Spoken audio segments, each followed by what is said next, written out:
Cancer రాకుండా ఎలా కాపాడుకోవాలి అని అంటే, ఇందాక చెప్పిన కామన్ థింగ్స్ అంటే డైట్, లైఫ్ స్టైల్ అవి కాకుండా, ఒకవేళ ఫ్యామిలీ హిస్టరీ ఉంది అంటే ఆల్రెడీ ఇంతకు ముందున్న జనరేషన్లో కనుక ఎవరికన్నా ఆల్రెడీ క్యాన్సర్ ఉంది లేకపోతే ఫ్యామిలీ హిస్టరీ ఉంది అనుకుంటే డెఫినెట్గా వచ్చి మీ దగ్గరలో ఉన్న ఆంకాలజిస్ట్ని కన్సల్ట్ అవ్వాలి.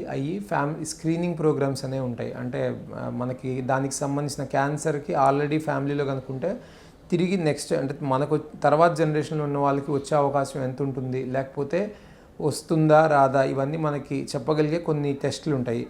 దాన్నే మనం ఆ టెస్ట్లనే మనం స్క్రీనింగ్ అంటాము. సో ఆ స్క్రీనింగ్ ప్రోగ్రామ్స్లో యాక్టివ్గా పార్టిసిపేట్ అవ్వాలి.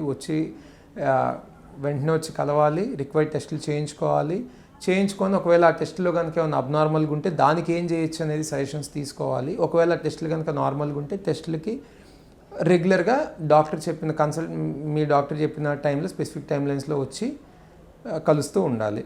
సో ఇది కనుక చేసుకుంటే 100% మనం క్యాన్సర్ రాకుండా అవాయిడ్ చేస్తామని నేను చెప్పాను, కానీ అట్లీస్ట్ మనం టు ద మ్యాక్సిమం ఎక్స్టెంట్ మనం క్యాన్సర్ రాకుండా మనల్ని మనం కాపాడుకోగలుగుతాం.